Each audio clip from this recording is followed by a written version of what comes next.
Welcome back to Bits and Boards. I'm Anthony Krolikowski, and today we are highlighting another game that is yet to come out and has actually just released a demo not too long ago. And if you know anything about me and the episodes we've done so far, very role-playing game, RPG orientated. And so if that is your kind of thing, just like me, well, you're going to like this one. So joining me today is Ben Abbott and Thomas Nada. They are both working on Dreamtone. It is Ben's game here. So just introduce the two of you and just kind of the background on this project. And thanks for joining me today. Well, my name is Ben Abbott. I'm 18 years old. I'm a game developer based in Saudi Arabia. Uh, Dreamtone. Dreamtone is pretty much a turn-based RPG with a huge focus on skill. Like, for example, in the battle system, you actually control your characters, and your job is to basically dodge attacks, parry attacks, defeat the enemy, that sort of stuff. And then for Thomas as well, same as you, just tell me a little bit about yourself and what got you on this project. So I'm Thomas. I'm from Boston, Mass. Primarily on Dreamtone, I do a lot of the writing, I wouldn't say creative direction, but I help steer things along, and I do a lot of project management. I'm 20 something. Yeah, I'll let you we're guess. all kind of in the same sort of age round, but 18 years old to be working on a game and just looking at the art here and just a little bit about the story. And also, as I've brought up on this show before, Earthbound, which seems to be inspired a lot of games here. And that was a game I don't even think I was born yet when Earthbound came out back on the Super Nintendo. So just tell me about what led you to create a game like this, Ben. What was your inspiration here? Pretty much, uh, pretty much, Earthbound is a very prime example, but also a lot of other video games that had a huge influence on me, a lot of retro games. I played them a lot because I didn't have a very good setup. I played mainly games from the Game Boy Advance era, like Mario and Luigi, games like that. Uh, yeah, and It, then mhm. but another factor that inspired me is American pop culture. Uh, Growing up, the only thing they would air on TV is pretty much American movies, sometimes American TV shows with subtitles, and I pretty much, despite not being in America, I grew up on mostly American media, per se, say that. Yeah. And Thomas, when it comes to you, what kind of games did you grow up playing? So as a kid, I played a lot of games. I played well, of course, the Marvel series. I played through one. I played through Beginnings.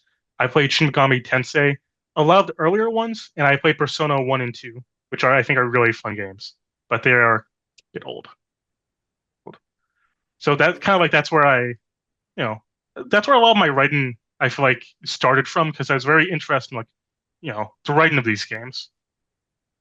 Shin Megami Tensei has some, deep lore and it pulls from a lot of different other parts of the world and A lot of certainly darker mythologies. plots. Yes, yes, I have a lot of fun with that one. Of course, Persona. So it's great to see all those RPGs kind of that's your background is, and now you have this beast right here. So when it comes to the story here, Ben, tell me a little bit about the story of the game and the characters in that world building that you have. Well, it takes place during Michigan during the late 80s. And the 80s were like a very, very bad time for Michigan because, there was the economy was doing bad. The automotive industry was doing very badly during the 80s in Michigan. So it's the best, I think it's the best setting for this kind of game because we can get away with having otherworldly kind of aspects because people would be more focused on getting food on the table more than putting out aliens they saw in the sky, for example. And who are the characters here? I know we see the two brothers that are kind of the main characters, but looking at your website, there's also two other characters who seem to be party members. Tell me a little bit about them and their background.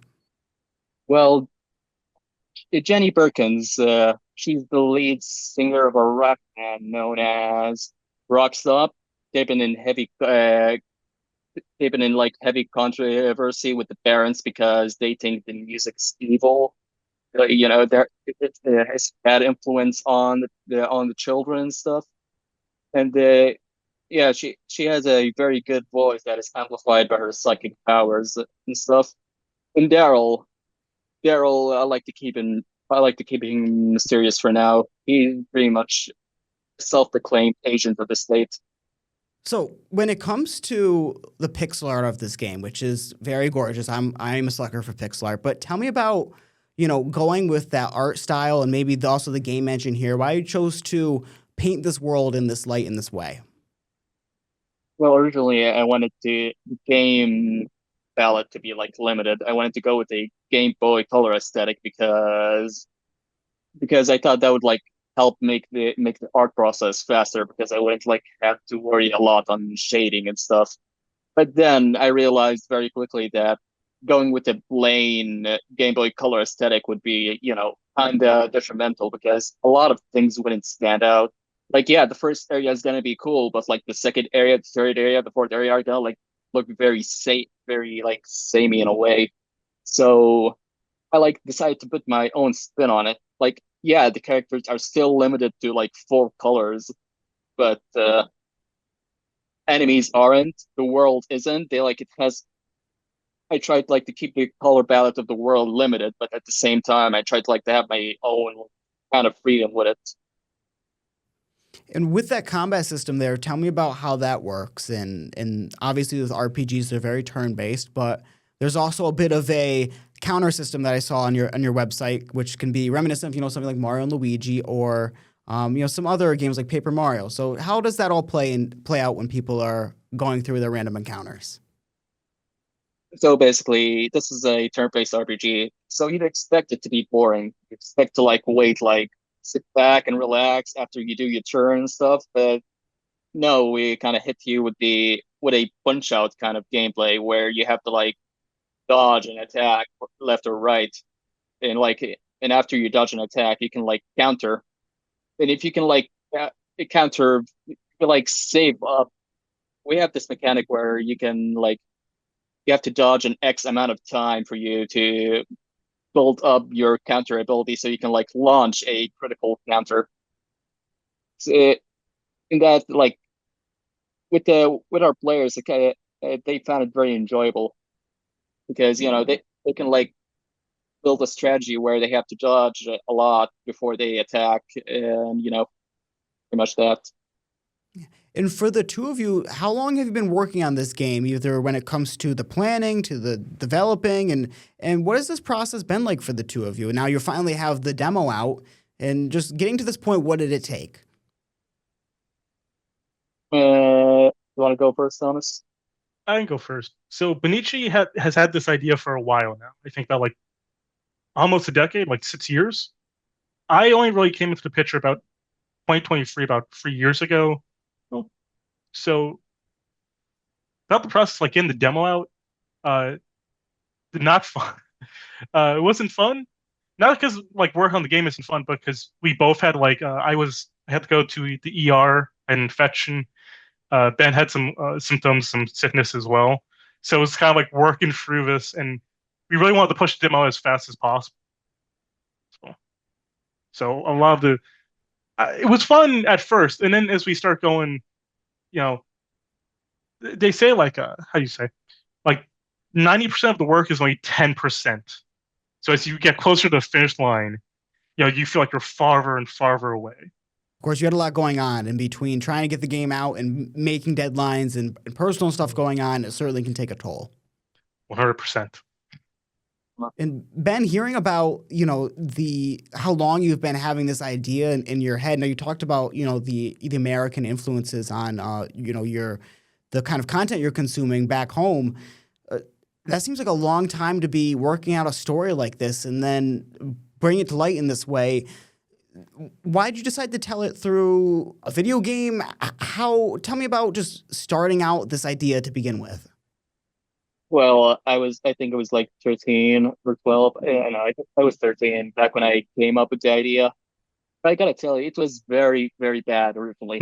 Like, it was very generic. It followed very generic tropes. It didn't even have a story. It was literally just a collection of character designs and moments that I thought would be cool. Like, for instance, I think the final dungeon originally took place in space. It doesn't anymore. And then, like, yeah, I shelved it like a year later. Then, 3 years ago, uh, I happened to like start working on it again. But under like the premise of like, okay, I had very bad ideas. Let's see how much I can salvage and like make better. Pretty much that. Real quick, we're going to go to a little commercial break. And when we come back, I want to hear a little bit more about, it seems like you're working from two different sides of the world and coming together. Just a little bit more about your development group and just the future ahead when it comes to making this game a reality for everybody. So stay tuned, and we will be right back after playing a little jingle.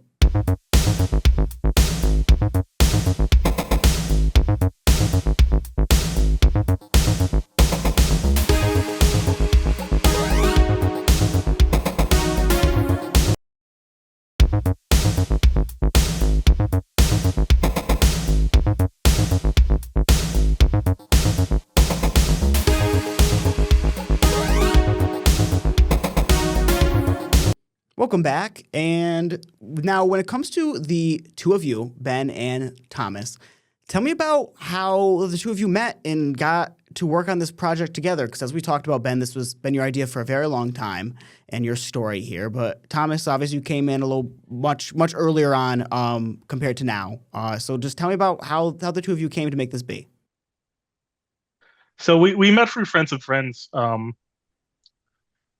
It was a lot like well, I wasn't really working on the game at first, so it was mostly like Ben would send me like a piece of dialogue or a scene or an idea. I'd be like, oh, that's pretty. No, I don't think you should do that. Where it's just kind of like spitballing back and forth, and over time, I got domesticated. I got roped into work on the game, which is really fun. So we kind of met through friends of friends.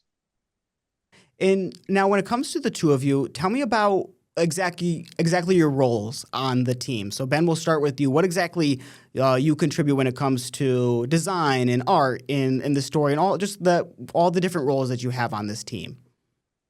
Well, I'm pretty much the creative director of the game.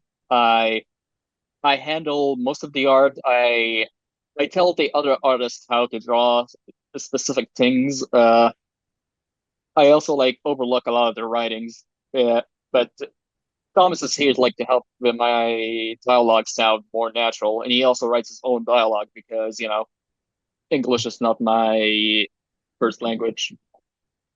Yeah, and then Thomas, Uh, same for you. What is your collaboration on the team? So like I do a lot of like product. I say I was like the director. So I'm not really in the creative side. I do help out. I do a lot of writing. I kind of steer where the story should go, where it shouldn't go. But on top of that, I do more project management, the company, um, the finances. That's mostly me. I do touch the game sometimes, like the actual engine, but most of the time I'm behind like a notepad. I'm writing the dialogue down, or I'm trying to make sure the company doesn't get in trouble with the IRS. Trying to keep things stable. So that's my role to steer and to kind of make it possible. So I'm not too glamorous of a role here, but I do a lot, but it's mostly invisible. And tell me about the team that makes this happen. Maybe how big you are, the studio, and what exactly that entails. well, we have a team of like 7 people, and they're from the whole world, from around the whole world. We have someone from Indonesia. We have someone from Chile. We have yeah, there are a lot of people from other countries, but it mostly consists of Americans, A lot of like Thomas here. Americans, of course. Yeah, well, so like the whole Earth, you could say, like the four corners of Earth, we have people who are. I think we had a guy in Europe for a little bit, but you know, actually no, sorry, I forgot. Britain isn't a part of the European Union anymore. Or, yeah, so we had a British guy who would kind of come and help a lot. But again, Yeah, we also like have contributors from yeah, from also from around the world. We have some from South America and stuff. yeah. And now with this demo that you have, you already talked to me about getting it out and getting that final push. But now that it is out, what exactly does it entail? I saw it's the first 30 minutes or so. So tell me what people will be able to play through at this point. Currently, they'll be able to play through the first 30 minutes of the game. Yeah. They also can wait for another free extension of the demo, which is the rest of Volume One. Should be should be long, if not longer than the prologue. It should like release sometime this year, unless like the gaming market is very competitive and hostile enough like with us to next year. So at this point in the game, there's maybe a little bit of combat here and there, a little bit of the story. It's kind of like it's a short teaser. Is that accurate?